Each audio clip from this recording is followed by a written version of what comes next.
A new lawsuit accuses tech giant Google of racial bias against its black workers. April Curley, a former Google employee, claims in her lawsuit that the company steered black hires toward lower-paying jobs, using their knowledge while denying them chances to advance. She says that she was fired after she spoke out. Lilia Luciano spoke to Curley about her experience working for Google.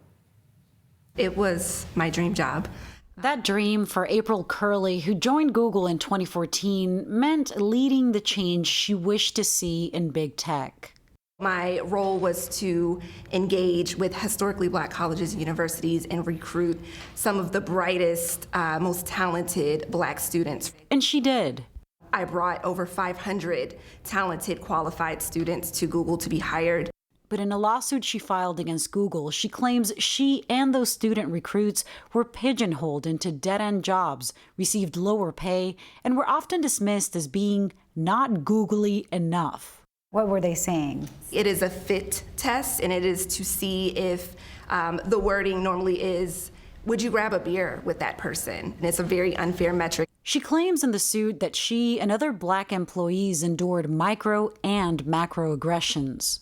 I was told that I was intimidating and that I was never tapped for leadership opportunities because my white managers said that they were afraid of me. Curley says after she complained about her treatment, she was put on a performance review and ultimately lost her job.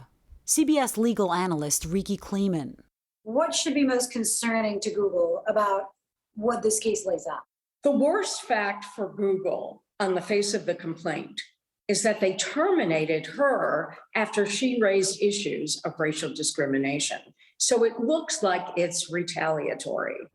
Civil rights attorney Ben Crump is representing Curley in the lawsuit. Google has been referred to as one of the greatest disruptors in the past century. Well, it's not enough to disrupt technology if you don't also disrupt racism and discrimination. Beyond the lawsuit, Reuters reported that California's Department of Fair Employment and Housing last year launched its own investigation into the company's treatment of black women. In response, Google said they would investigate any concerns to make sure our workplace is representative and equitable.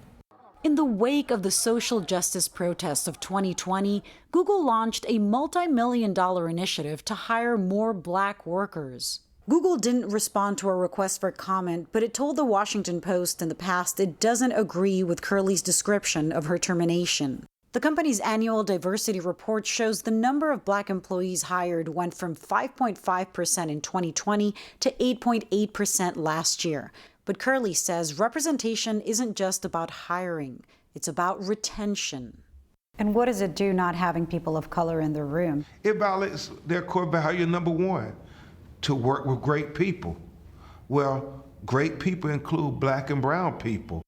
For CBS Mornings, Lilia Luciano, San Francisco. So quite a story there, quite a lawsuit. There may be more to it. So Reuters, in an exclusive back in December, spoke to 7 current and former black employees, female, at Google, who all felt marginalized. The turnover rate is higher than other groups. And as Lilia mentioned, the civil rights regulator there in California is investigating. So things may be happening.